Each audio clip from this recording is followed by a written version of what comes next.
relação ao fato da comissão ter os seus julgamentos transmitidos pelo YouTube, me parece que já é um avanço, sim, em relação ao maior alcance, né? E isso, pela primeira vez, começou com essa gestão, né?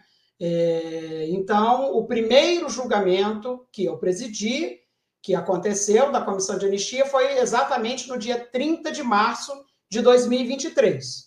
E ali, naquela oportunidade, nós julgamos apenas 4 processos, todos 4 eram, vamos dizer assim, um rejulgamento de processos que tinham sido julgados na época da Damares.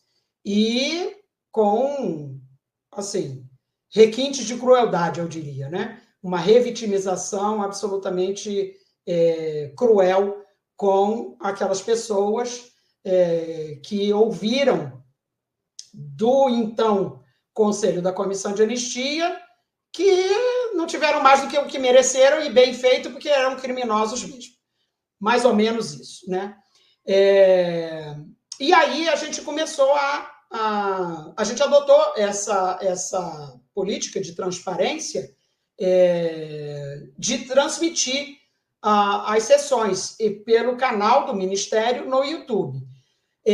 Transmitir as sessões é ótimo, tanto porque, muitas vezes, os familiares, os amigos, os próprios anistianos não têm recurso econômico para viajar até Brasília, e todos os julgamentos acontecem aqui, e ainda assim podem acompanhar, né, ao vivo e em tempo real, o julgamento pelo canal do YouTube.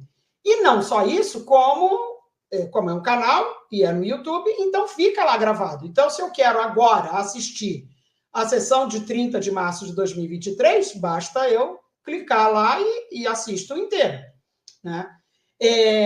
Isso também é extremamente didático, porque todos nós que somos defensores de direitos humanos e que lutamos pela democracia e que bradamos ditadura nunca mais, podemos fazer referência a esse ou aquele caso emblemático que foi julgado na comissão e podemos usar as imagens do julgamento, né?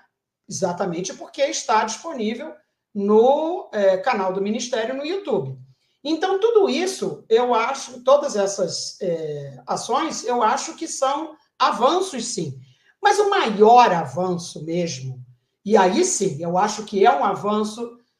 Aliás, eu fui convencida de que foi uma espécie assim, de chave de virada, foi exatamente o primeiro julgamento de anistia coletiva. Então, vamos lá.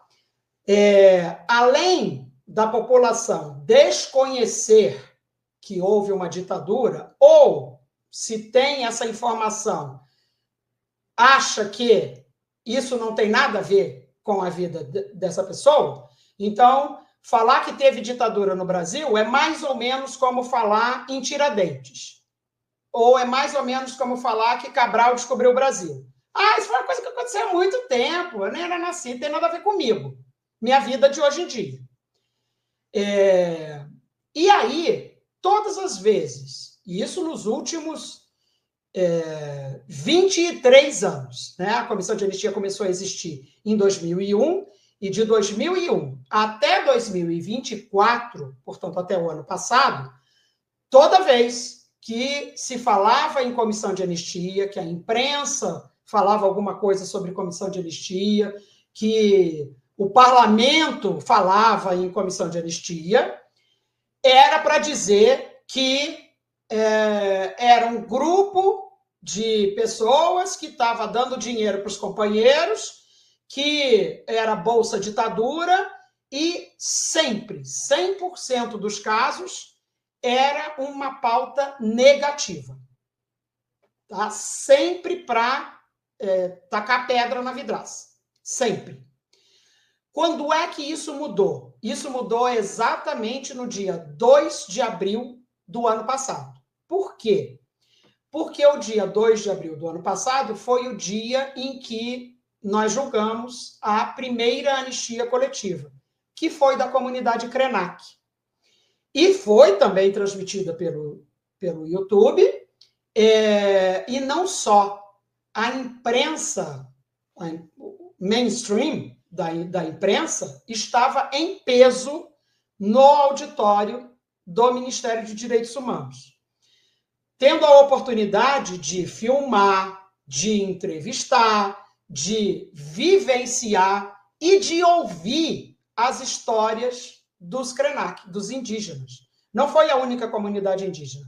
Logo depois teve também a comunidade, uma das terras indígenas dos Guarani Kaiowá, que também foram anistiados, também foi uma anistia coletiva.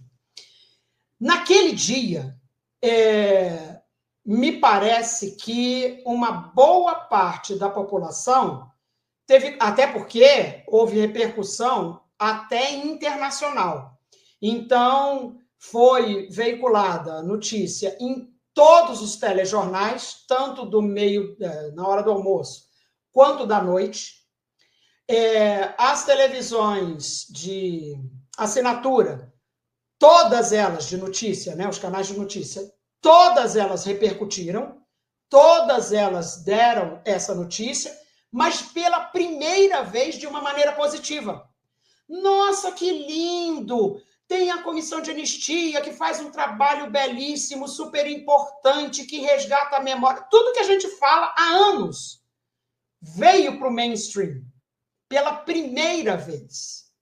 Então, eu agradeci muito aos indígenas, porque eu falei, mais uma vez, vocês estão nos salvando. Vocês já nos salvam em relação ao que a gente faz para destruir o meio ambiente, vocês nos salvam e nos protegem. Mais uma vez, vocês estão nos salvando. E é na pauta de memória, verdade, reparação e justiça.